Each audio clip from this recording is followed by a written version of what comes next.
the second year after my divorce from Sarah. Sarah finally got her wish and ended up with her unforgettable first love. She texted me, warning me not to show up at her wedding to ruin things. She doesn't know that I'm already dead. The young girl who took my phone gave her a piece of her mind. Sarah, with a gloomy look, questioned the girl, asking who she was to me. Chapter 1. On the eve of Sarah's wedding, everyone had thrown a party in advance for her and Alexander. Congratulations. After all these years, you two finally got your happy ending. This is what a perfect couple looks like. Sarah, your previous husband couldn't even compare to Alexander's little toe. Good thing you divorced him. The previous husband they were talking about was me. About half a year after our divorce, I died. After I died, my soul kept wandering in this world. Not long ago, I drifted to Sarah's side, and it's as if I've been bound to her, unable to float away. Maybe it's because I'm dead. Those sharp words that used to sting now just sound noisy to me. As for Sarah, her eyes were cast downward, her emotions unreadable. With her slender, jade-like hands, she peeled an orange for Alexander, carefully removing the white pith. I found it surprising. Sarah was always a pampered daughter of a wealthy family. In the 5 or 6 years we were married, she never did anything like that for me. Oh, there was one time. I had a high fever, and when I woke up, I craved an apple. She offered to peel one for me. It was the first time she had responded to my feelings. I was touched back then, thinking I'd finally see light at the end of the tunnel. But halfway through peeling the apple, Alexander called, saying he was back in the country and asked Sarah to pick him up. Sarah left in a hurry. In the end, I never got to eat the apple she peeled. Alexander always liked being the center of attention. When he heard Sarah's friends talking about me, he was a bit displeased. Why bring him up on such a happy day? Alexander, try the orange I peeled for you. Sarah cooed as she fed him the orange, and only then did Alexander's face show a hint of a smile. But my existence still remained a thorn in Alexander's heart. On the way back, Alexander worriedly said, Sarah, we're getting married in a couple of days. Do you think James will try to cause trouble? It's the most important day of my life, and I don't want it ruined by James. Sarah leaned on Alexander's shoulder, her tone laced with barbs. Don't worry, he's long over it. I was speechless. Clearly, she was the one who did wrong, yet her tone carried resentment toward me. Alexander, I hope so. How ironic. Alexander knew how important a wedding day was to a couple, and yet, it was he who ruined mine. Chapter 2. The day I married Sarah, Alexander called her, his tone desperate as he pleaded. Sarah, I've been in a car accident. I think I'm dying. Could you come see me? In the video, Alexander's head was covered in blood, looking utterly shocking. Sarah comforted Alexander while saying to me, I'm going out for a bit. I reminded her, Sarah, today is our wedding day. Sarah's beautiful brows furrowed even tighter. James, be reasonable. Alexander is dying. If I stay by his side, he can go into surgery in peace. Once she left, all the guests looked at me like I was a joke. Sarah's friends directly mocked me. James, see that? You aren't even fit to carry Alexander's shoes. If Alexander weren't abroad, you wouldn't have had a chance to marry Sarah. Don't think that just because you married Sarah, you're our brother-in-law. To us, only Alexander is our brother-in-law. After the wedding, I received a text from an unknown number. I thought Sarah loved you more, but apparently not, though I had no proof. I knew Alexander had sent that message. It was the first time I realized how powerful an unforgettable first love could be. Before we got married, I only knew about Alexander from Sarah's friends. Chapter 3. My encounter with Sarah started with a cliched damsel in distress scenario. I fell in love with her at first sight and pursued her passionately. At that time, Sarah was being pressured by her family to get married, and I was a suitable candidate, so she married me. Sarah's friends didn't like me. They always implied that if Alexander hadn't gone abroad, I never would have had a chance to marry Sarah. Alexander grew up with them, and they all considered him to be Sarah's true partner. But back then, Sarah told me it was all in the past, and that I was the only one in her heart now. I believed her, thinking it was truly over. The truth was, Alexander never got into a car accident on our wedding day. That day, Alexander lost a game of truth or dare with his friends, which led to that call. Because of this, Sarah got really angry at Alexander, and they cut off contact. A while later, Alexander married a girl from a well-matched family through an introduction from his own family. My world returned to peace. Later, Alexander got divorced and came back to the country. With Alexander's return, my marriage with Sarah began to fall apart. Before I knew it, I found myself following Sarah and Alexander to their new marital home. I felt awkward. I never enjoyed invading other people's privacy. Chapter 4. In the middle of the night, the wedding planner was still working tirelessly on their wedding preparations. I overheard some details about the wedding. The flowers were being flown in from overseas by private jet, ensuring they arrived fresh, still with morning dew. The suits and wedding dress were custom made by an Italian haute couture designer. ordered a year in advance. Even the wedding location had been meticulously chosen. The wedding planner went over every detail with Sarah. Watching Sarah's serious expression, I couldn't help but think of my own wedding. It was hastily put together, almost ridiculous. Sarah had never been involved in the specifics of our wedding the day before. She was still out of town on a business trip. Whenever I asked for her input, she would always say, "Whatever you decide is fine." I thought it was because she trusted me, but now I realize she simply didn't care. The difference between love and indifference was starkly clear. Chapter 5. The two of them went to sleep. Alexander kissed Sarah passionately. I closed my eyes, refusing to watch the scene unfold. Surprisingly, what I expected didn't happen. It seemed Sarah pushed Alexander away. Alexander's tone was resentful. "Sarah, it's been a year, and you still haven't let me touch you. Is it because I was married before? Or do you still have feelings for James?" Sarah sat up against the headboard, her eyes downcast, lost in thought. In the silence, her face looked exceptionally cold. After a long time, she finally said, "Don't overthink it. You're the one I love most. I want our first time to be on our wedding night." Her words made Alexander overjoyed. He held Sarah's slender shoulders. "Sarah, I'm still worried that James will cause trouble at the wedding. Why don't you talk to him? He always listens to you." Sarah's brows furrowed slightly, a sign of her displeasure. Just when I thought she was going to refuse, she agreed. With warm fingers, she quickly typed a series of cold words on her phone. "James, don't show up at my wedding. You know Alexander doesn't want to see you. You've always listened, right?" Alexander leaned over. Did he reply? "Of course not. I've been dead for 2 years." Unexpectedly, my phone rang. "Stop sending messages and disturbing James's peace." It was a young girl's voice. Sarah was silent for a few seconds. Her usually calm face suddenly turned dark. "Who are you?" "I'm your mother." The girl hung up after that. I was stunned too. Who was she? And how did she have my phone? Chapter 6. Sarah called back, but the other side had already blocked her. Alexander, being close to Sarah, naturally heard the conversation. Even though I had divorced Sarah 2 years ago, he still didn't miss a chance to stir things up. Didn't James say he only loved you? And now there's another woman. Maybe the reason he insisted on divorcing you back then was because of her. Sarah's expression was indifferent. "Let's sleep, but I'm still worried he'll cause trouble. James has never been the generous type. I'll go find him myself tomorrow." Only then did a smile appear on Alexander's face, and he kissed Sarah on the cheek. "Sarah, you're the best." The next day, Sarah found my place. The door was opened by a young, beautiful girl with long black hair and a determined look in her eyes. After I died, my consciousness became muddled, and there are many things I can't remember. So, I had no impression of this girl. When the young girl saw Sarah, her demeanor suddenly became sharp. She laughed, her voice dripping with mockery. "Sarah, you're really something. Aren't you getting married in a couple of days? And here you are, visiting your ex-husband. Still can't let go of James, can you?" Sarah didn't even look at her, her face cold as she pushed past her and walked inside. It was as if she was there to catch someone in the act. At first glance,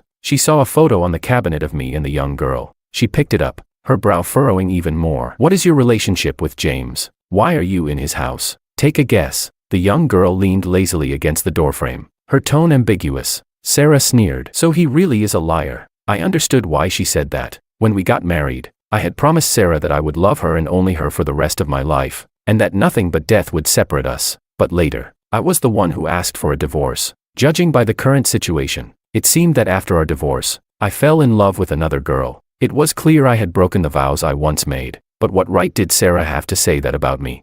When I had a high fever, she left me to pick up Alexander from the airport. When we were on vacation, she left halfway to celebrate Alexander's birthday. She missed our wedding anniversary to take Alexander to a doctor's appointment for his foot injury. Whenever I needed Sarah, she was never there. Whenever Alexander needed her, no matter how busy she was, she would drop everything to be by his side. It was as if Alexander was her real husband. I argued and fought with Sarah over this. Sarah always had all sorts of reasons to justify her actions. She said that when I had a fever, there were doctors to take care of me in the hospital, so it didn't matter if she wasn't there. But Alexander hadn't been back to the country in years, and everything had changed so much, he was unfamiliar with everything. And as a good friend, she had to go pick him up. As for leaving halfway through the vacation, she had promised Alexander long ago that she would celebrate his birthday with him. All their friends were waiting, and she couldn't break her promise. And missing our wedding anniversary, it was just one anniversary. We could make up for it later. I was being too selfish, she said. Alexander was injured and struggling with daily life, while I only thought about our anniversary. I found it laughable. Why couldn't she make up for Alexander's birthday? I had looked forward to that vacation for 3 months, planning for a month, but in the end, The most important person was missing. Rushing off to celebrate Alexander's birthday. When Sarah said those things, her brow was always furrowed, her eyes full of impatience. And standing next to her, Alexander would calmly apologize to me, saying he wouldn't trouble Sarah anymore. Then Sarah would comfort Alexander in a gentle tone, completely different from how she spoke to me, telling him it wasn't his fault and not to take it to heart. Alexander would nod slightly, his eyes full of triumph and provocation as he glanced at me. I was the one who was wronged. Yet in the end, I was made out to be the unreasonable one. Sarah always stood by Alexander, unconditionally. As time went on, I grew tired of arguing with her. I also realized that Sarah wasn't worth my love at all. So, I was the one who brought up divorce. At that time, she looked at me deeply. "James, are you sure about this?" I nodded. She made no effort to keep me signing her name on the divorce papers. She put down the pen and lit a cigarette. In the hazy smoke,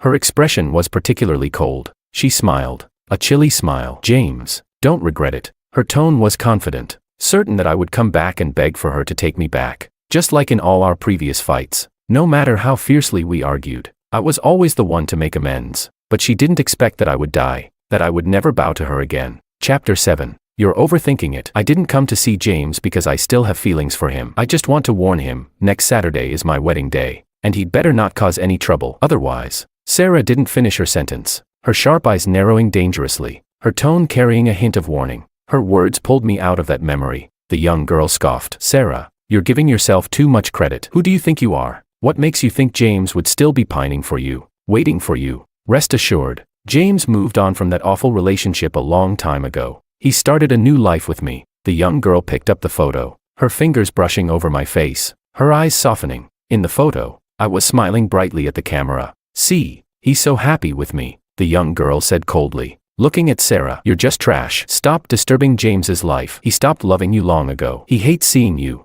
Got it. Sarah was proud and arrogant. The young girl's words repeatedly provoked her. Sarah stared coldly at her, the veins on her forehead standing out. When her gaze fell on the photo of me and the young girl, she turned her head away, her eyes full of disgust. Finally, "Shut up." Sarah grabbed the young girl's collar, her eyes burning with anger. The young girl restrained her smile, slowly prying Sarah's hand away. "Is this the extent of Madame Shin's tolerance? When you were being ambiguous with Alexander, did James ever go after him?" "No." "Right." Sarah's brow furrowed tightly, her patience running thin. "I was just friends with Alexander back then. It was James who was narrow-minded and overthinking things." "Oh, really?" The young girl smiled maliciously. "Well, there's no need to overthink this. I'm James's girlfriend. You." It was rare to see Sarah lose control like this. She was always the one who pushed me into becoming someone obsessed with love, but I knew in my heart, Sarah didn't love me. Her anger now was merely a manifestation of her possessiveness. Sarah was confident and arrogant. She was sure that I was hopelessly in love with her, that even after leaving her, I would still be pining for her and would never start a new relationship. To her, I wasn't a lover. I was her possession. She never imagined that one day, not only would I move on, but I would also be with someone else. To her, that was a betrayal. As I expected, Sarah quickly calmed down. She even had the presence of mind to lower her eyes and smooth out the wrinkled sleeve from the argument. She became aloof again. "James and I are divorced. Whoever he's with is his choice, and it has nothing to do with me. I'm not here to argue with you today either. Have James come out and see me. As long as he promises not to attend my wedding, I won't bother him again." Her tone was very calm. In her words, it was as if I were a complete stranger to her. The young girl restrained her smile, her tone indifferent. "You can't see James anymore. He's dead." Chapter 8. Unexpectedly, upon hearing the news of my death, Sarah actually laughed. "You said he's dead?" The young girl raised an eyebrow, her gaze toward Sarah filled with hostility. "You think that's funny?" Sarah walked into the dining room, where a freshly made pot of soup sat on the table, still steaming. "You say he's dead, then who made this? He's good at making soup, and this one clearly has his touch. Are you trying to make a fool out of me? Do you think this is amusing?" Sarah stared coldly at the soup. Whatever she was thinking about darkened her expression. After a long time, she said, "James loved cooking for me. There was a time when he suddenly stopped cooking, claiming he didn't like it anymore. But now, he's happily making soup for you." She scrutinized the young girl, speaking each word with emphasis. "You two must have been fooling around back then." Her gaze at the young girl was full of malice, as if the girl and I were adulterers. I was furious, giving Sarah 2 slaps in the air. I loved Sarah for 7 years, with all my heart. In the end, she doubted me, accusing me of cheating on her. It made all my devotion seem like a joke. How ridiculous. Clearly, The one who had been emotionally entangled with someone else during our marriage was Sarah. Not only did she not reflect on her own actions, but how did she have the right to doubt or accuse me? Did she not know why I stopped cooking for her?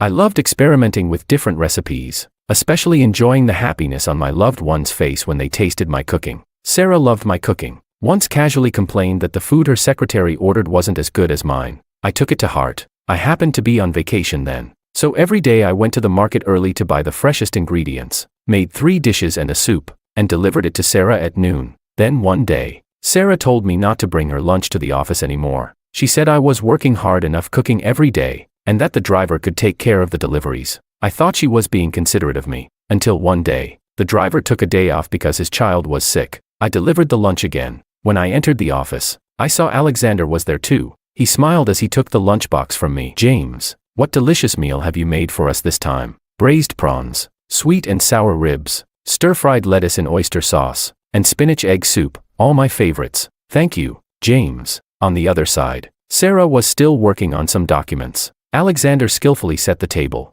playfully tossing a crumpled piece of paper at Sarah. "Workaholic. Time to eat." Sarah rubbed her tired forehead, smiling slightly at him. In a moment, when she saw me, her smile instantly faded. "James, why are you here?" My nails dug into my palms as I calmly replied, "The driver is off today." "Oh, if there's nothing else, you can leave." Her tone made me feel like I was a servant to be summoned and dismissed at her whim. After I left, I learned from her secretary that Alexander had been working nearby and had been eating with Sarah for some time. I did the math. The time Alexander had been eating with Sarah was exactly when she told me not to deliver lunch myself. I was nothing but a fool. I thought she was considerate of me, but in reality, she just didn't want me to intrude on her time with Alexander. When I got home, I confronted her. I questioned her. "Sarah, what do you take me for?" "Alexander's cook. Whatever he wanted, you had me make it. I used to wonder why you suddenly wanted more seafood when you never liked it. Turns out it was for him. You asked me to make more food. I thought you wanted it, but in reality," my voice choked,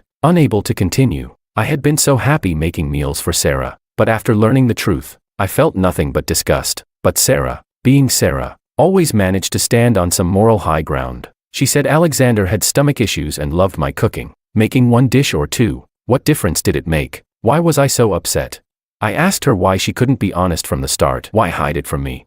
She snapped, saying she knew I would overthink things, just like today, and make a scene. So, she simply hadn't told me. In the end, it was still my fault. She hid it for my own good. Thinking back on that marriage now just exhausts me. Besides endless arguments, doubts, and silent treatment, I gained nothing. A sudden slap broke my train of thought. Out of nowhere, the young girl slapped Sarah across her beautiful, delicate face. Her action was so sudden that by the time Sarah realized what had happened, she'd already taken several solid hits. Sarah began to fight back, and soon the two were wrestling each other. For some reason, watching Sarah get hurt, I felt nothing. I even wanted to applaud, but seeing the young girl get hurt made my heart ache. I didn't even know her name. When the two finally stopped, both their faces were bruised. Sarah seemed to have gotten the worst of it. The young girl only had a cut at the corner of her mouth, while Sarah's eyes were swollen, and her cheeks were scratched all over. The once elegant heiress now looked utterly disheveled. I laughed bitterly. "Serves you right." The young girl casually wiped the blood from her mouth,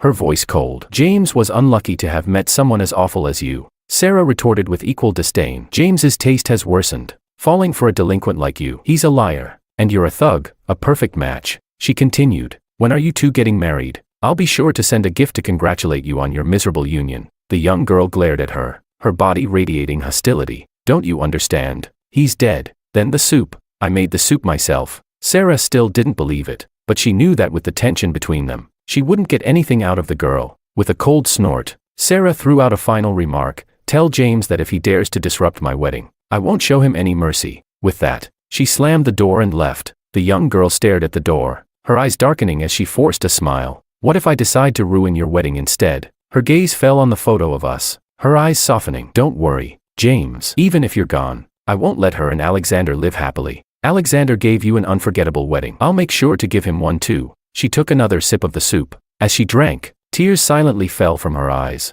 "It's terrible. Nothing like what you used to make." The young girl looked so sad. My heart ached deeply for her. Even though I couldn't remember her name, I had a feeling she was someone very important to me. I didn't want her to be sad. I reached out, wanting to smooth her frown and wipe away her tears, but an immense force pulled me back to Sarah's side. I couldn't stray too far from Sarah. I smiled bitterly. In life, we were a pair of ill-fated lovers. In death, why am I still bound to her? What kind of twisted fate is this? Chapter 9. Sarah returned to her place. Alexander saw the bruises on her face and was distressed. Sarah, who did this to you? My cousin knows some people in the underground. Do you want me to have them teach that person a lesson? Sarah probably felt humiliated about being beaten by her ex-husband's girlfriend. She simply said she had fallen accidentally. Really? Really? Alexander was skeptical but didn't press further. Soon, the day of the wedding arrived. Alexander always loved being the center of attention. For this wedding, he made it even grander, with elites from the upper echelon gathering. He even arranged for the wedding to be live-streamed. When viewers saw the luxury cars at the entrance, the dreamy banquet hall, and the beautiful imported flowers, they were full of envy. They commented, "Is this what a wealthy wedding looks like? Thank you, Alexander, for letting us witness this. A perfect match, they look so good together, like they were made for each other. This is truly a fairy tale romance." I drifted above, bored, watching it all, until I saw someone familiar, the young girl. Unlike her casual appearance the other day, she was dressed in an elegant gown, exuding a noble demeanor. She was beautiful, and it seemed her family background wasn't bad either. Throughout the event, people kept greeting her. She responded with a distant smile, clearly uninterested. I learned her name from others, Roxana. Roxana chose a secluded spot to sit, her expression indifferent. She seemed tired of everything. If she disliked it so much, why did she come to the wedding? Just as the thought crossed my mind, I suddenly remembered what Roxana had said while looking at our photo. Alexander gave you an unforgettable wedding. I'll make sure to give him one too. What exactly was she planning? With romantic music played by the live band, the bride and groom entered. On the big screen in the center of the stage, photos of their journey together were displayed. The online live stream was flooded with comments like, "Perfect match," "Made for each other," and "Fairy tale love." At that moment, a strange smile appeared on Roxana's face. It seemed like the show she'd been waiting for was finally about to begin. Sarah was also acting strangely. She had married the men she loved, yet she didn't look happy. She was smiling, but if you looked closely, the smile didn't reach her eyes. Her gaze kept darting toward the entrance, as if she was waiting for someone to arrive. In that instant, I had a ridiculous thought. Could she be waiting for me to crash her wedding? No, that couldn't be. I quickly dismissed the absurd idea. She was probably still worried that I would suddenly appear and ruin her and Alexander's seemingly perfect wedding. I wanted to tell her not to worry. I wouldn't ruin her wedding. I was dead. Even if I were alive, I wouldn't have anything to do with her anymore. When I love someone, I give my all. When I lose faith in someone, there's no turning back. On stage, Alexander asked Sarah, "Sarah, do you take me to be your husband?" Sarah, distracted, replied, "I do." Alexander then took out the ring and slowly put it on her finger. The next second, the guests gasped in shock. Alexander thought they were envious that he was marrying the eldest daughter of the Shen family, and his smile grew even more smug, until one of Alexander's friends alerted him. "Alexander, look at the screen behind you." Alexander instinctively glanced back, nearly fainting. His smug composure vanished as he yelled, "Turn it off now." On the big screen, explicit photos of Alexander with another woman were being displayed. The photos were quite graphic,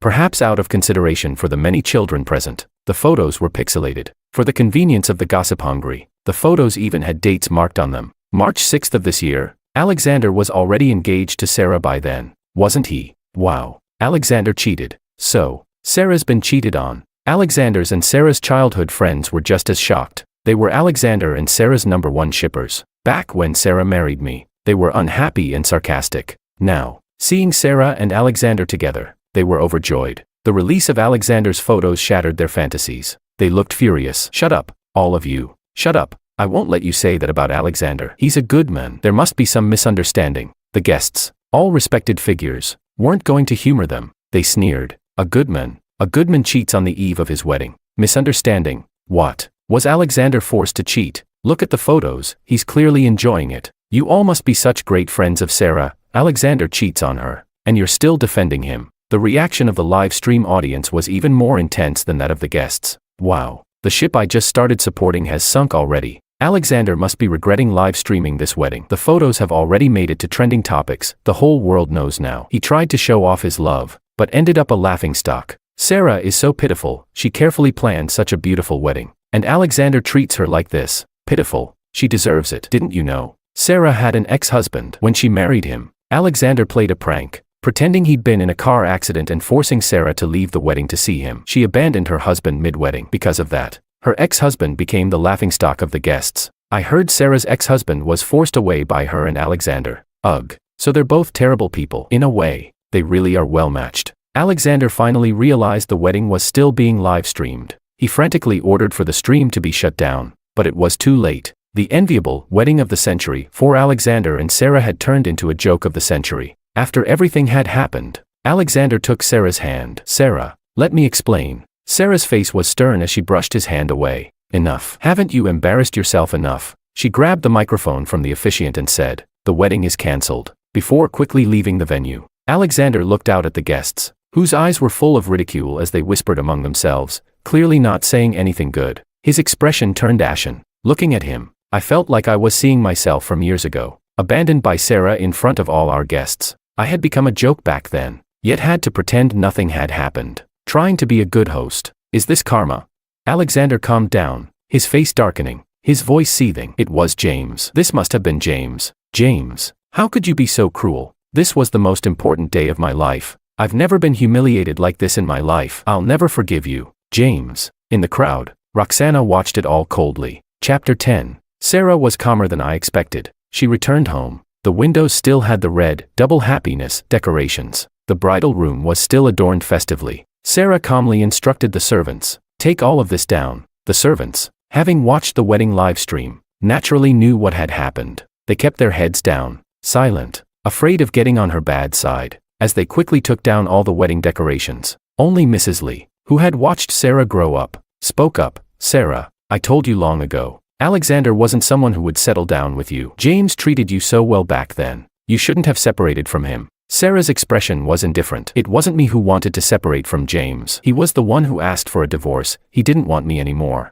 Don't speak up for him. He's just a liar. He chased me for so long, promised me forever. But after just 5 years of marriage, he gave up on me, not even long enough for the 7-year itch. All these years, he hasn't called me once, and now he's moved on with another girl." Her tone carried a lot of resentment toward me. Mrs. Lee countered, "Well, you broke his heart when you were in that car accident. He took care of you day and night for 3 months. You ended up recovering well, but he lost 10 pounds. When he was sick, during your anniversary, on his birthday, all those times you should have been by his side. Were you?" Sarah reflexively argued, "I was busy spending time with Alexander." Sarah's voice turned hoarse. "I thought we had a long life ahead of us. Missing 1 or 2 important days wasn't a big deal. Besides, I explained repeatedly that Alexander and I were just friends. It was James who was too petty, always making a fuss and picking fights." Mrs. Lee laughed in disbelief. "You make it sound so simple, that you and Alexander were just friends. But every time James needed you most, you abandoned him to be with Alexander. James treated you like his wife,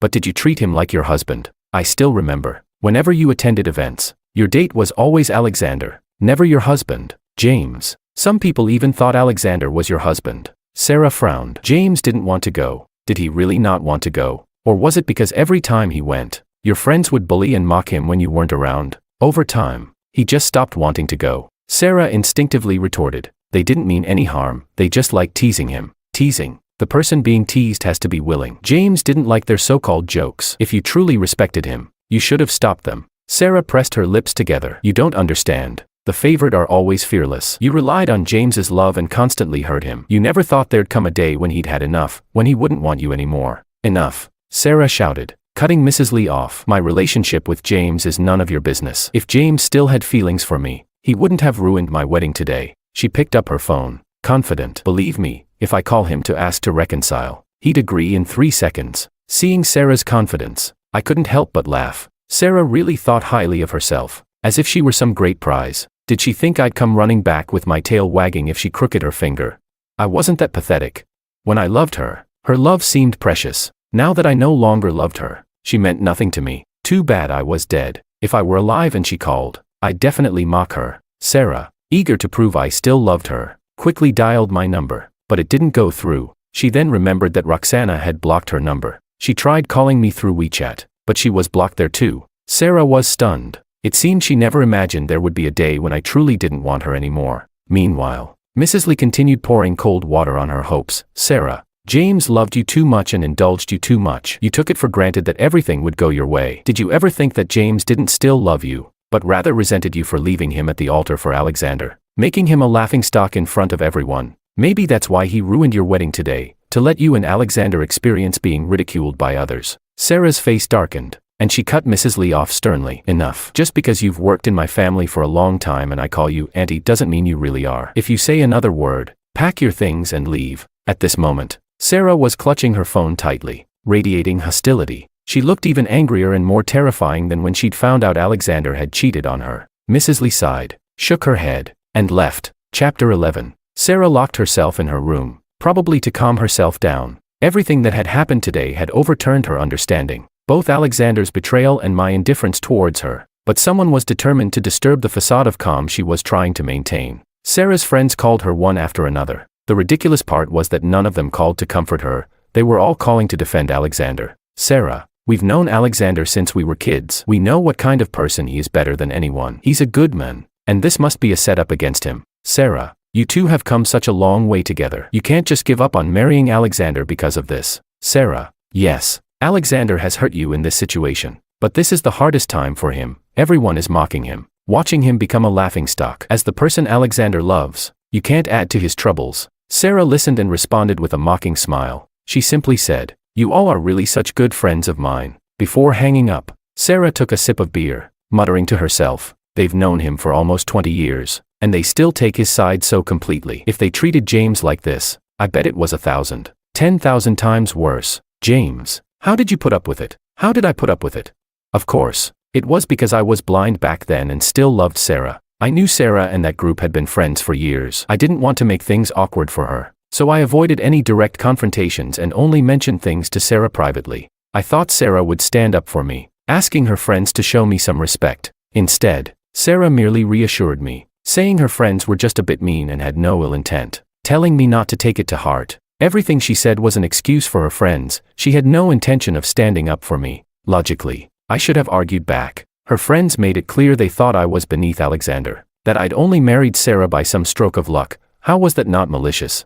But deep down, I knew if I pushed back, Sarah wouldn't take my side. She'd accuse me of overthinking, of being petty, of not being able to take a joke. Over time, I stopped going to those gatherings. A while later, there was a knock at the door. Sarah took a swig of cold beer. Leave me alone. The knocking continued. She threw her beer can at the door, white foam spraying everywhere. I said, leave me alone. Are you deaf? The knocking quickly stopped. Sarah opened another can of beer. She hadn't taken more than a couple of sips when she heard a key being inserted into the lock. Seconds later, the door opened. It was Alexander. Chapter 12. Alexander was still wearing his expensive suit. However, his hair was a mess, and he was missing one of his shoes, as if he'd run all the way there. In just 2 short hours, he'd fallen from heaven to hell. Sarah glanced at him, her gaze icy. Alexander, how do you still have the nerve to come here? Alexander stepped around the beer cans on the floor and approached Sarah. Sarah, I'm sorry. Sarah drank silently. Unlike before, when Alexander would apologize and she would soften,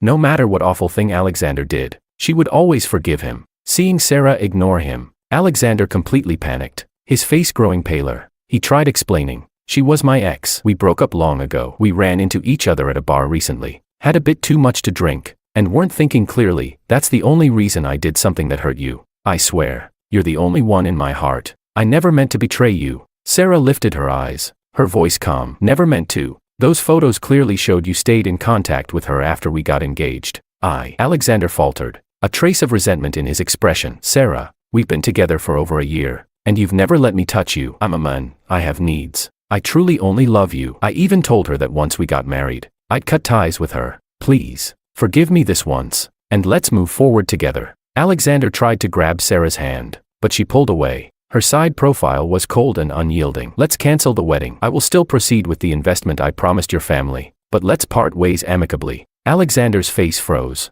Are you serious? What do you think? The way Sarah looked at Alexander was full of disdain. Alexander turned his head, unable to meet her eyes. After a while, he said, Sarah, you can't do this to me. If you leave me, I'll be the laughingstock of the world. Sarah looked at him deeply and let out a derisive laugh, as if mocking Alexander's selfishness. How could Alexander not consider that if Sarah overlooked his past mistakes and stayed with him, she would become a subject of scorn among high society?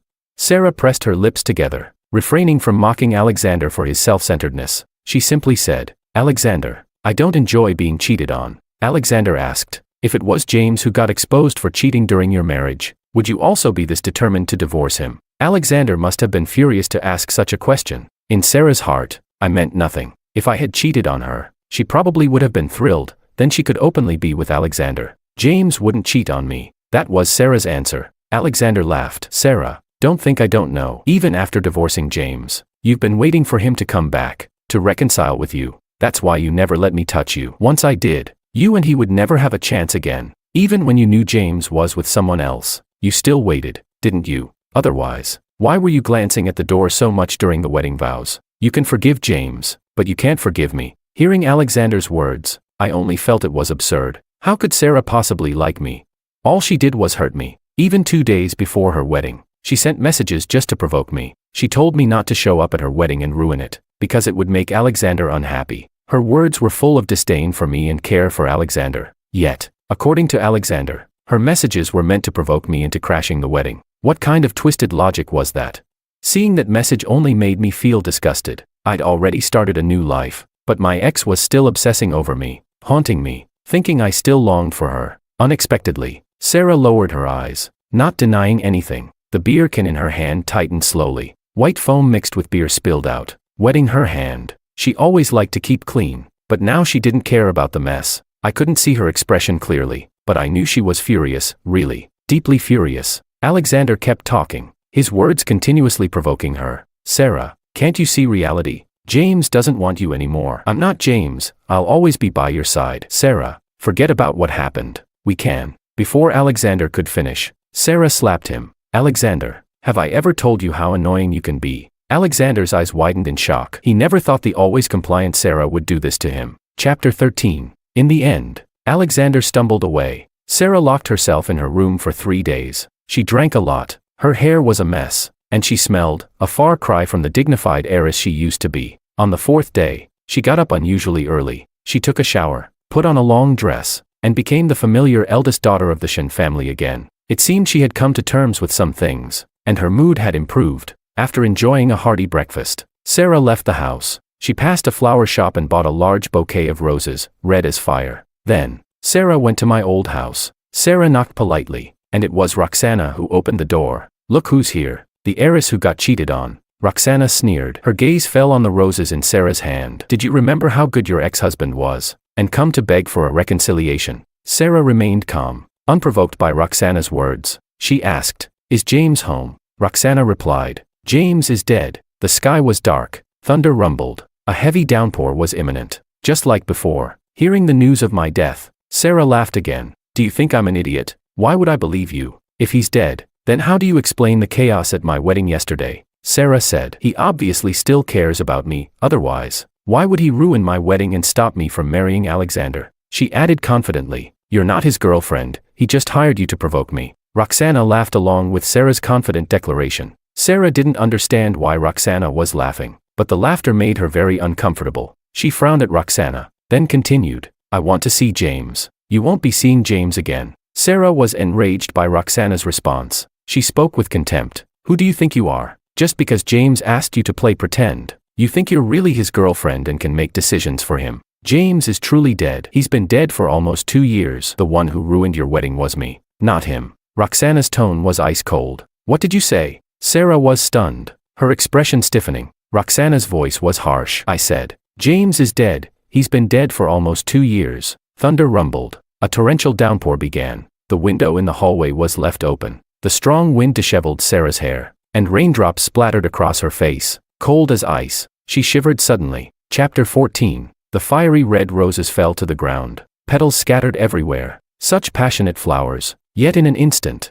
they were reduced to a sad state. It felt like I was looking at my own fate. In truth, I had already forgotten exactly how I died. All I could vaguely recall were my emotions during that final period of my life. After leaving Sarah, I seemed to have experienced a freedom and joy I had never known before. I was full of hope for the future. Then, my body was flung high into the air, only to crash back down, shattering completely. Sarah grabbed Roxana by the collar, her entire being radiating hostility. You're lying to me, aren't you? How could someone as wonderful as him be dead? He promised to grow old with me. Roxana's long lashes cast a shadow in the dim light. But he really is dead. She lifted her head, speaking slowly, her voice dripping with venom. And you're wrong, James stopped loving you long ago. If he were still alive, the one growing old with him would be me. Sarah pursed her lips tightly and shoved Roxana away. Storming into the house, she threw open every door, even the closet doors. She muttered to herself, "James, come out. You ruined my wedding. So why won't you face me now? I don't blame you. I've always had feelings for you. I've been waiting for you to come back to me. I never imagined you'd be this stubborn. Not coming back at all. It's okay. You didn't come to me, so I'm coming to you. I'll apologize. I'll beg you to come back. All right." In the empty house, only Sarah's voice echoed. No response. She stared at the empty room, mumbling, "How could you not be here? I get it. You must be hiding outside." She looked lost, like a completely different person. It's ironic. When I was with Sarah, she was always distant and indifferent towards me. Back then, I wished that, just once, Sarah would be worried about me. It would mean I mattered to her. I would have been so happy. After all those years, my devotion would finally be reciprocated. Now, watching this scene, I felt only annoyance. Why didn't she do this sooner? She was the one who kept hurting me, who kept pushing me away. Now, who was she putting on this affectionate act for? I floated in front of her and made a face. Idiot. I'm right here. I entertained myself. As for Roxana, she stood there with her arms crossed, watching the scene, a slight smirk on her lips. Like me, she wore a mocking expression. Sarah rushed back to Roxana. "Tell me the truth, where's James? I was just worried and let myself believe your nonsense. James is young and healthy. There's no way he's dead. He really is dead. Last year, on June 12th, someone driving drunk killed him. There was even a news report about it on the local website. If you don't believe me, at least believe that news site." Roxana spoke convincingly. Sarah opened her phone and saw the news report. It was a heavy blow. She took a step back. Then, with reddened eyes, she gritted her teeth and asked, "How long did the person who killed James get sentenced for? When do they get out?" She looked like she was ready to seek revenge for me. He wasn't sentenced. He's still out there, living a carefree life. How could that be? Roxana's face held a strange smile. "You should ask yourself that." Sarah's heart sank. "Ask me. Do you remember last June, when Alexander came to you saying his cousin Lucas had gotten drunk and made a mistake? He said they wanted a top lawyer, but the lawyer refused to help. So he turned to you because your family is close to that lawyer." Sarah was a smart person. She understood immediately. "Are you saying it was Alexander's cousin who killed James? Thanks to your help, Lucas only had to pay some compensation. He's still out there living his carefree life." Roxana's eyes turned red as she spoke, and she slapped Sarah across the face. "But James is dead." Sarah didn't dodge. It was as if her soul had been extracted, leaving an empty shell. Roxana looked at her and suddenly found it all meaningless. She sat down on the sofa, sneering. "Who are you putting on this affectionate act for now? Why didn't you do it sooner?" I agreed. "Exactly, why didn't she do it sooner? I've been dead for almost 2 years. In these 2 years, her business flourished, and her love life didn't falter. She dated Alexander, fell in love, got engaged. If it weren't for Roxana's intervention, she would have walked down the aisle with Alexander and lived happily ever after. During all of this, she never asked about me. If she had even the slightest feeling for me, if she'd inquired about me even a little, she would have known I was already dead. Is death some kind of love potion? Why is it that as soon as I died, she suddenly became infatuated with me?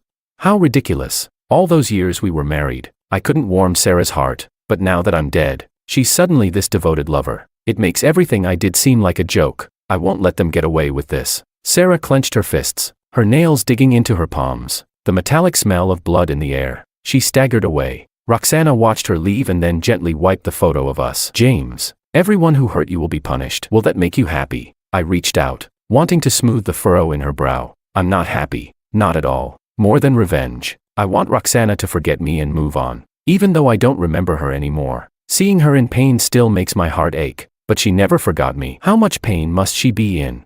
She lives in the past, and her future is nothing but revenge for me. Roxana is like someone about to drown in a lake. She pulls down everyone who hurt me, one by one. But what happens after she pulls them all in? Will she climb out and start a new life? Or will she let herself sink?" I whispered, "I'm sorry," to Roxana. She did so much for me, yet I can't even remember the role she played in my life. I opened my arms, wanting to hug her, but before I could touch her shoulder, a force pulled me back to Sarah's side, and so, I watched as she avenged me. Chapter 15. Sarah could be incredibly kind to someone, but when she turned her back on you, it was terrifying. The Alexander family business was a joint venture founded by Alexander's father and his brothers. The Chu family had been struggling in recent years, constantly losing money. In a desperate move, they decided to transform their business and started a new project, investing almost all their funds and even persuading Sarah to invest. Halfway through the project, Sarah withdrew her investment. With the funding chain broken, The project came to a halt, and the Chu family was on the verge of bankruptcy. Sarah then added fuel to the fire. With her influence, it was only a matter of time before the Chu family went bankrupt. Alexander sought Sarah out to plead for mercy, but he couldn't even get a meeting with her, nor could he contact her. The Sarah who had always been there for him now retracted her indulgence, suddenly becoming unapproachable, which filled him with deep fear. Alexander then went to Sarah's friends, hoping they would intercede on his behalf. But even they said they couldn't help, many of them were barely holding on themselves. Sarah acted like a mad dog, not only targeting Alexander for betraying her but also going after those friends who had spoken on his behalf. The Shen family was powerful, and although her friends' families were wealthy and owned companies, they were no match for her. Sarah's relentless attacks, disregarding any financial loss, left her friends unable to cope. They apologized to Sarah, but she only said, "It's too late, and I'm not the one you should be apologizing to." Those former friends who had once stood up for Alexander began to resent him. "You betrayed Sarah, and we said a few good words for you, and now we're suffering because of it. I think it's best if we cut ties. Let's all just move on. Take care of yourself." With that, they hung up. When Alexander tried calling again, the line was dead. Once adored by everyone, Alexander suddenly became someone everyone despised. I wonder if, in his current situation, Alexander ever thought of me. After his return, with his manipulations, I had faced a similar situation. Fate truly is strange and unpredictable. Alexander eventually found Sarah in one of the upscale restaurants she frequented. He barged into the private room. "Sarah, you promised to invest in my family business." "Oh, I changed my mind." Sarah's tone was light, indifferent. "How could you turn into this person? You said we'd part on good terms." Alexander couldn't believe it, then quickly added, "It's James, isn't it? You got back together with him, and now you're taking his side against me and your friends." Sarah had been cutting her steak methodically. When she heard him mention me, her hand slipped, and the sharp knife scraped against the plate, producing a jarring sound. She lowered her head, shadows cast beneath her eyes. "You still dare mention James?" Alexander froze, anger surging inside him. "What kind of spell did James cast on you that I can't even mention his name? Who is he? Anyway, he's just some ordinary guy. If he hadn't married you, I wouldn't have even looked at him, let alone called him brother-in-law. And now I can't even." The sharp knife flew across Alexander's face, leaving a shallow cut. Alexander's trembling hand touched his cheek, blood. His eyes widened. "Sarah, you dare hurt me? Are you crazy? I warned you, you aren't worthy of mentioning James. Why can't you just listen?" Sarah's lips curled, but her eyes were icy, devoid of any mirth. She stood up,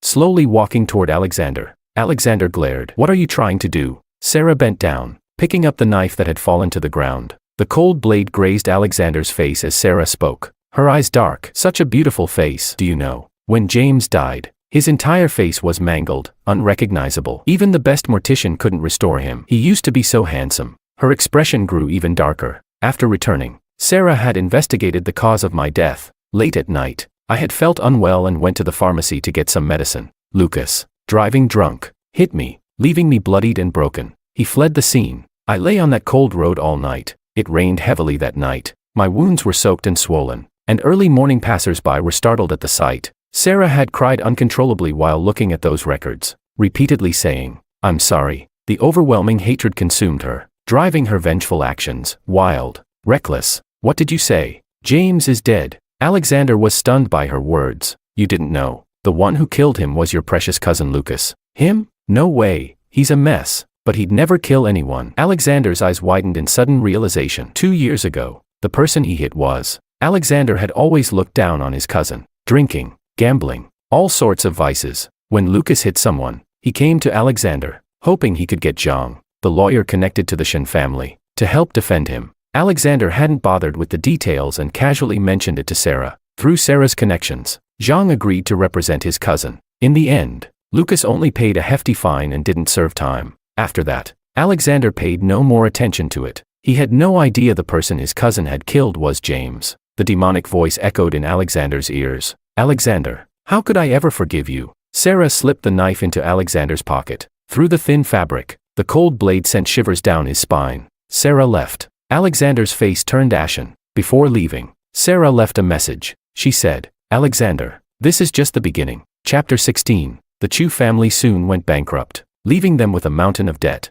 The once glorious Chu family suddenly became pariahs, hiding wherever they could. Lucas had always been spoiled by the Chu family, and his crimes extended far beyond drunk driving and killing someone. The Chu family had paid to cover up his misdeeds, And that's how he had avoided legal repercussions for so long. After Sarah gathered evidence of Lucas's crimes, she reported him to the authorities. Unfortunately, Lucas caught wind of it and went into hiding before the police could find him. Sarah's friends' companies also suffered significant losses. In high society, most families do not have just one child. To persuade Sarah to show mercy, the parents of her former friends all expressed that they would not allow their children to inherit the family business. Only then did Sarah relent. Those second-generation heirs who had once been full of bravado, mocking me, were now without their inheritance. They drowned their sorrows in alcohol, becoming subjects of mockery themselves. After all this, Sarah sought out Roxana once again. Where was James buried? Roxana gave her a cold look. Sarah, do you think that doing all this will make James forgive you? That you'll be able to face him with a clear conscience? Sarah's expression faltered as Roxana's words struck a nerve. She turned her head away. I just want to say, I'm sorry. There's no need. He's already dead. What good will saying I'm sorry do now?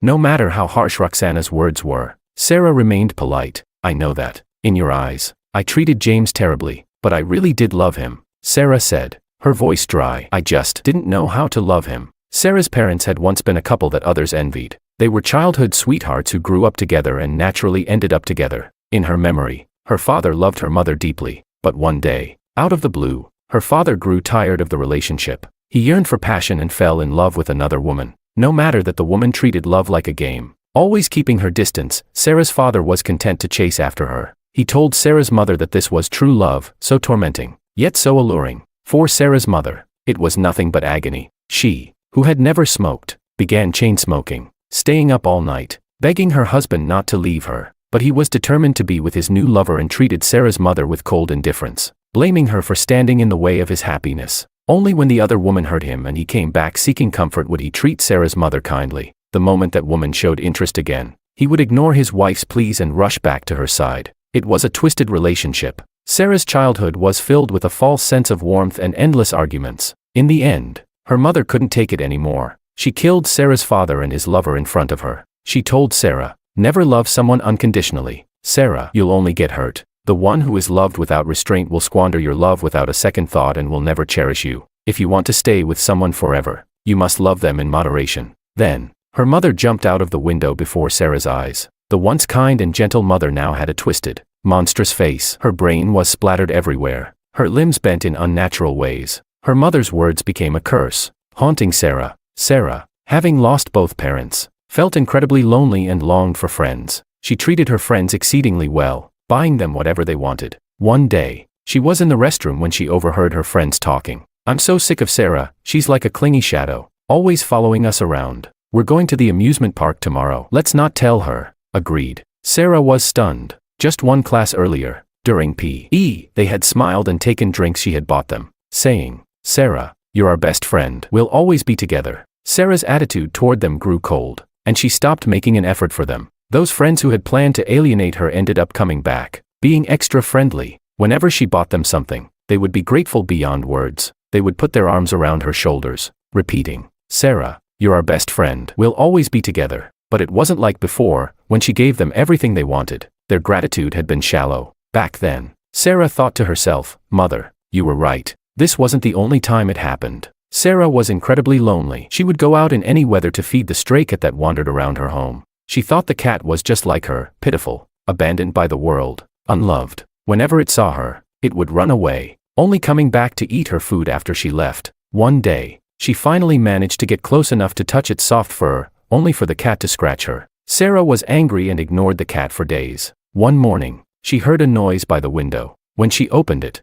there was the stray cat, standing on the windowsill with a dead mouse under its paw. It meowed at her, rubbing against her hand, as if it was trying to make amends. The cat used its little paw to push the dead mouse towards her, as if offering an apology gift. Sarah watched with a blank expression, thinking, Mother, you were right again. Loving in moderation is the way to get what you want. Roxana smirked. So you're saying you deliberately left James when he needed you the most? Sarah answered. The more tender the moment, the more fearful I became. My parents used to love each other so deeply, but then my father got tired of it and insisted on leaving my mother, turning to another woman. Sometimes, when Sarah was falling asleep in my arms, she'd dream of her mother's twisted face, smiling grotesquely. Sarah, remember my words. Never love anyone unconditionally, you'll only get hurt. If you want to keep him forever, you must be like the sun. You can't get too close, you need to make him chase you endlessly. awakening in the middle of the night. Sarah would stare at me for a long time. I held her, looking peaceful and content. It should have been a warm, comforting scene. Instead, she wondered, how long can I have this? Would I, if she ever responded to my love, start to feel that her love wasn't anything special after all? Would I tire of her, just like her father tired of her mother? And so, she chose to be like the sun, to make me always chase her. As for Alexander, Sarah felt no romantic love for him. He always showed up at the perfect moment, just when things between Sarah and me were at their warmest, when she was most tempted to respond to my love. Closing her eyes, she would think of her mother's contorted corpse, the sneers of her old classmates, and the cat's merciless scratch. Her mother's voice echoed, "Sarah, if you want to keep someone forever, love them in moderation." So, she left. As long as she loved in moderation, I would always chase her, and we could be together for a long time. That was her thought process. Sarah said, "I never expected him to get tired too. I never imagined Sarah loved me. It was absurd, because she feared losing me. She chose to push me away again and again, to make me chase her. At the end of the day, it was selfish, to keep me." She turned a blind eye to my suffering. Roxana laughed at her words. "You're such an idiot. You think you're the sun. You're nothing but an iceberg." The closer he got, the more you hurt him. Roxana's eyes were cold. "If James hadn't loved you so deeply, no ordinary person could have endured it for that long. You hurt him for 6 or 7 years. Sarah, you disgust me." Roxana cursed Sarah, then drove her out. Sarah still didn't know where I was buried, so she had to send her people to investigate. Chapter 17. Sarah couldn't find my grave, but she did stumble upon the story of my relationship with Roxana. Roxana had a little-known blog where she casually recorded her life. Later, as I entered her life, I began appearing more frequently in her posts. Reading those blog entries, the memories I had lost started coming back to me bit by bit. Met some awful people, but also met a good-hearted fool. That was our first meeting. 6 years ago, I was traveling with Sarah. She got a call from Alexander and left, telling me to enjoy myself alone. Feeling down, I wandered to a bar and saw a group of men throw a girl out of the entrance. The girl was bruised and battered. "If you come back to cause trouble, I'll beat you to death," one of the men threatened. Shaking his fist, the girl got up from the ground. "I worked here for a month. You need to pay me my wages." The men laughed. "Looks like you haven't had enough of a beating." The girl, her eyes filled with determination, tried to rush back into the bar, determined to get the wages she was owed.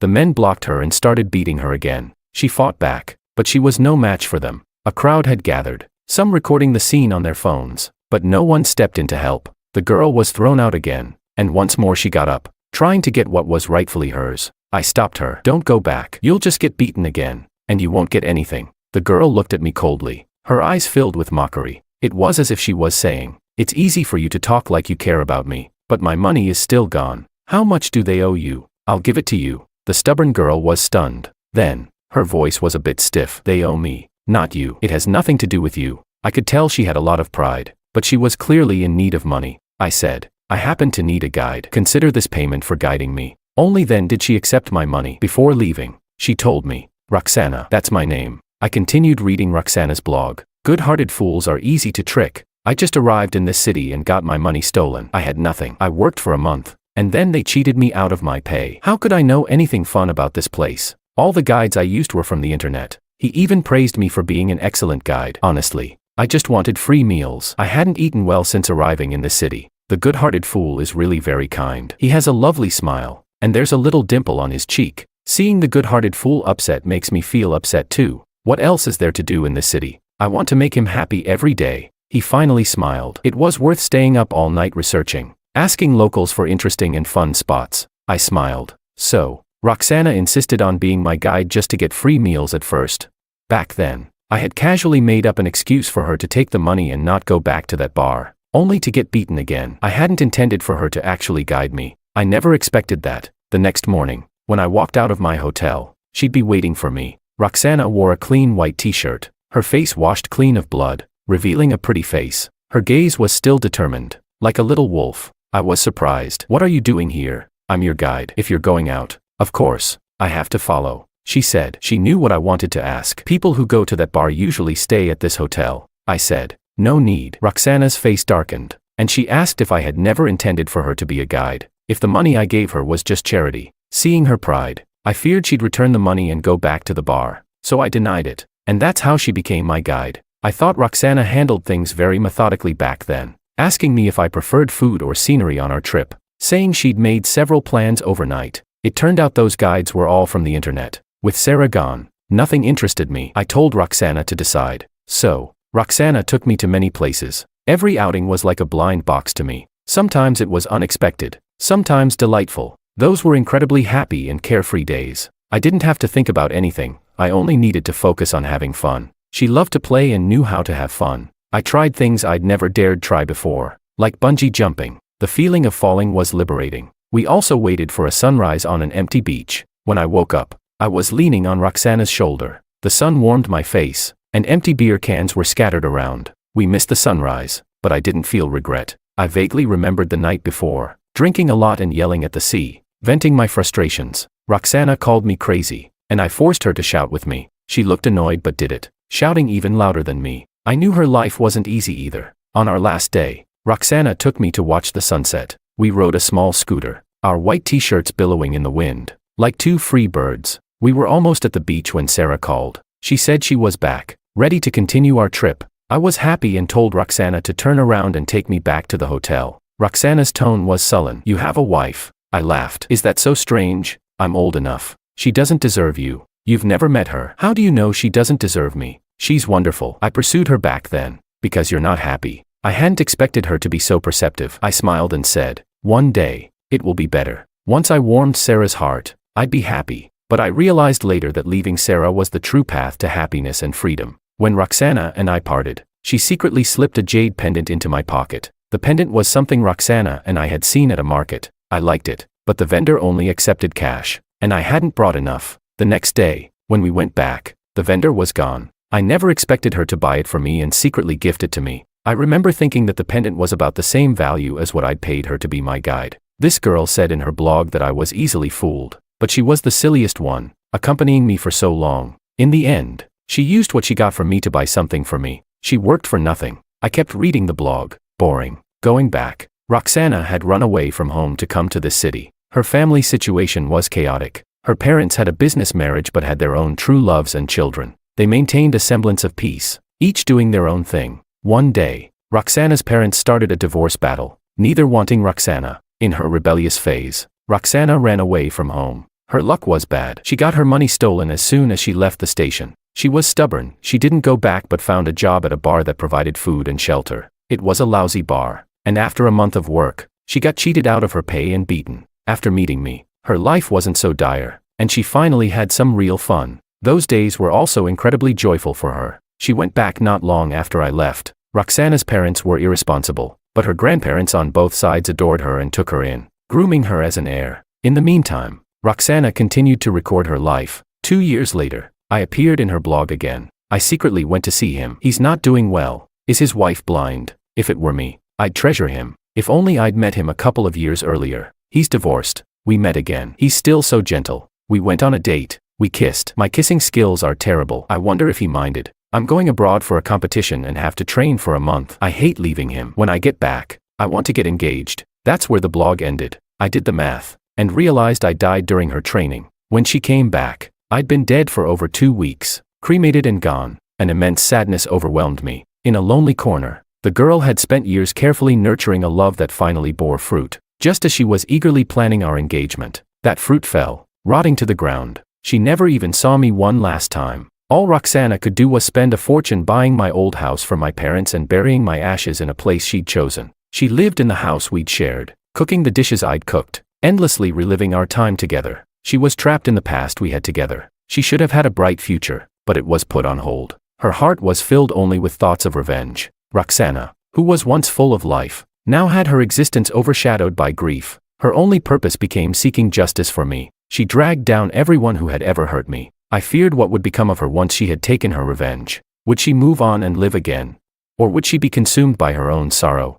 As I watched her, all I wanted was to comfort her, to tell her it was okay, that I wanted her to be happy and live freely, but I couldn't. I was bound to Sarah. I felt a deep pang of regret and sadness, knowing I couldn't be with the one who truly loved me and whom I had come to love back. Sarah had read the blog too, and the color drained from her face. She looked devastated. It was as if reality had finally hit her, as if she finally understood what she had lost. Her body trembled, and she even coughed up blood. Tears filled her eyes. So, I was the one who pushed James away from me. Step by step, until he found comfort with someone else. I never realized watching the one you love be happy with someone else could be so painful. She cried and laughed bitterly. James, I was wrong. I really was wrong. Roxana was right. I was such a fool. But it was too late. Her apology couldn't reach me now. I longed to return to Roxana's side, just to see her one more time, to thank her for everything. I didn't understand why fate had bound me to Sarah when my heart now ached for Roxana. I wanted nothing more than to break free from this twisted bond and find the one who truly mattered. But I was helpless, a mere shadow,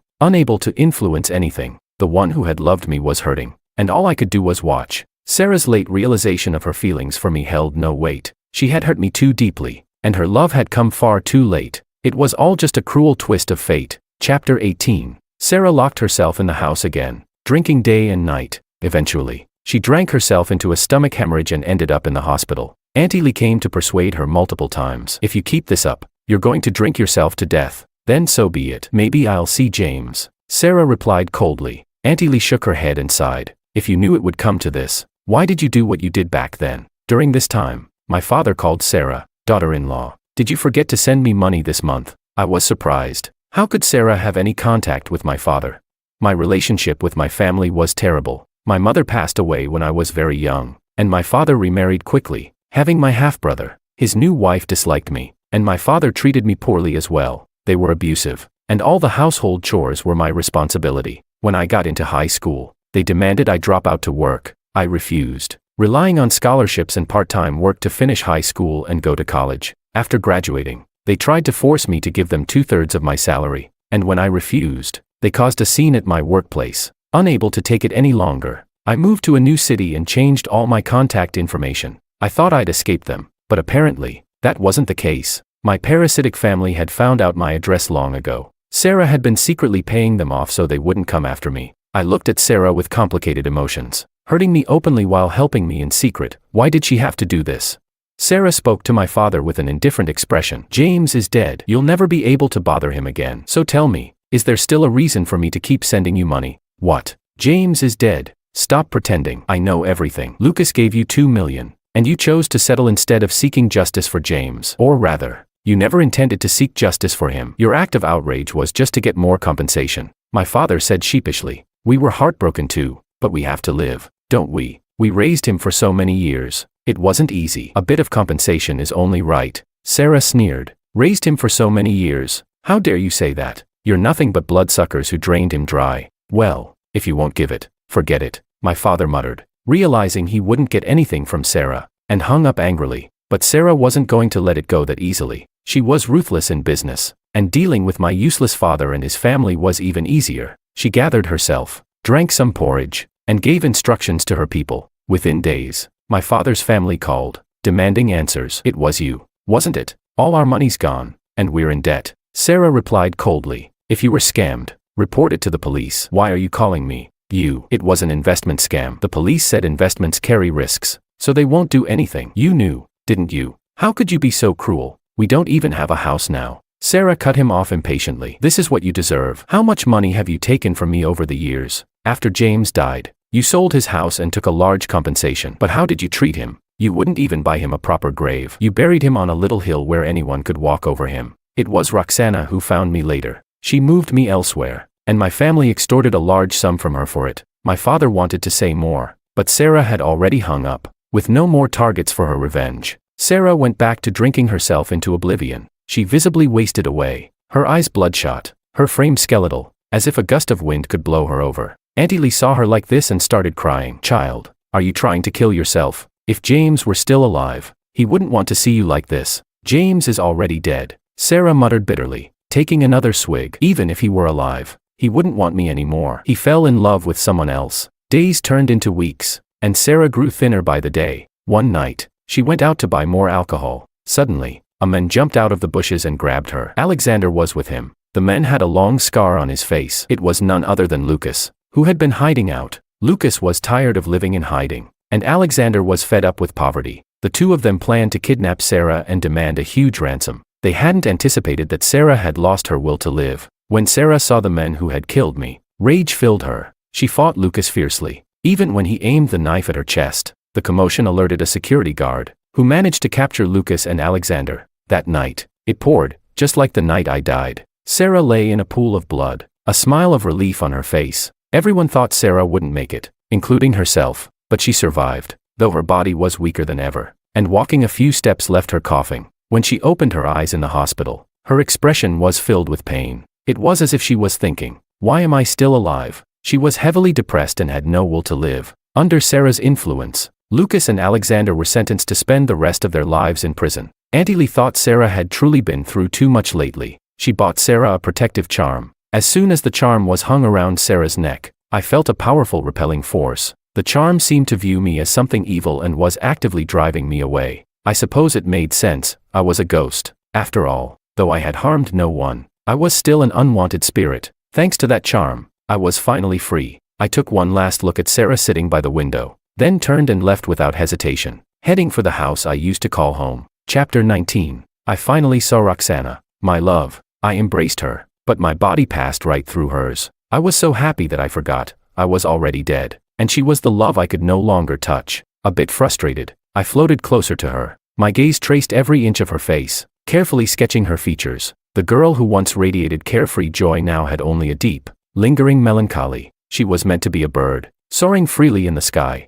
but my death had caged her in this small, square room, forever unable to leave. Roxana continued wiping the photo of the two of us. Everyone who hurt you has been punished. Are you happy? If you are, could you send me a dream? I haven't dreamed of you for a long time. Aren't you afraid I'll forget you? My eyes welled up. Forget me. Forget me so you can start a new life. But sadly, Roxana couldn't hear me. I deeply regretted the day I stopped her when she went to the bar to collect her debt and got beaten. My so-called good intentions ultimately only hurt her. Chapter 20. Roxana had taken over the family business. Her daily routine was simple: wake up, wipe our photo, and before going to work, say to my picture, "Honey, I'm going to work." After work, she never went out with friends. She would come home, force a smile, say to my photo, "Honey, I'm back," and then start cooking dinner. It was as if I were still alive. I once hoped that, as time passed, Roxana would forget me. After all, in this world, lovers turn against each other and betray each other all the time. I had been dead for 2 years. She should have moved on, but she hadn't. She placed her hope in the next life.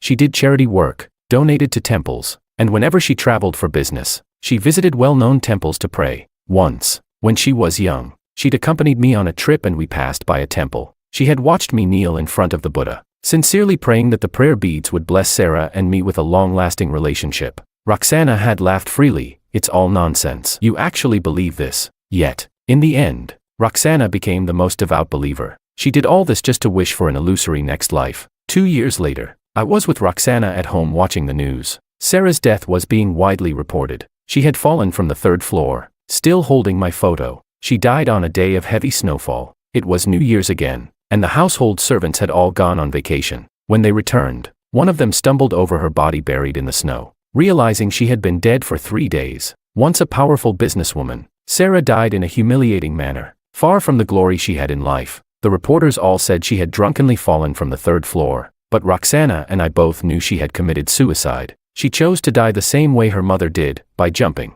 Fate is cruel. As a child, Sarah had witnessed her mother commit suicide right in front of her, a nightmare that haunted her for life. She believed that listening to her mother would prevent her from falling into the same trap. But in the end, it was her mother's words that pushed her down the same path. There was a sad inevitability to it all. The media was filled with praise for Sarah's deep love for me. They said Sarah was lovesick, that she had stared at my photo, drowning her sorrows in alcohol, leading to her fatal fall. Roxana switched channels, smirking slightly. "What's the use of love that comes too late?" Exactly. What's the use of love that comes too late? It was all too late. When I was alive, I hadn't received much love from Sarah. After my death, all that Sarah did for me felt like a one-person performance, numb and ridiculous. The days passed quickly. In the blink of an eye, many years had gone by. Roxana had transformed from the determined girl I knew to an elderly woman with gray hair. I thought that, eventually, she would let go of her feelings for me, fall in love with someone else, and marry, but she didn't. She remained alone, working diligently, donating generously, and praying fervently. Years later, Roxana passed away. There was a relieved smile on her face, and in her hand was my photo. She seemed convinced that all the good deeds she had done, all her prayers, had reached the heavens, and that in the next life, we would meet again. I stayed beside her body. I thought, if people still have souls after death, then maybe we could meet again. But before her soul could even separate from her body, A powerful force pulled me back. I was helplessly dragged backward. I watched as Roxana grew further and further away. I sadly thought, is this fate? In life, Roxana hadn't seen me one last time. In death, she still couldn't see me. Roxana, you were right. Buddha and gods are indeed lies. Despite all your prayers and good deeds, we still couldn't meet, not in this life, nor the next. In the next instant, I found myself in an incredibly warm place, surrounded by a cozy warmth. It was so comfortable. I closed my eyes and fell into a deep sleep. Chapter 21. Some live, some die. In the maternity ward, 2 babies were born, their cries especially loud. The 2 mothers were longtime friends who had promised each other that their children would be betrothed. Shortly after giving birth, they began calling each other. I had a daughter. What about you? I had a son at 1 in the morning. Perfect. They can be a pair. I wonder if kids these days will accept arranged marriages. We're such good friends. They'll definitely get along too. And they were born on the same day. I think they're meant to be.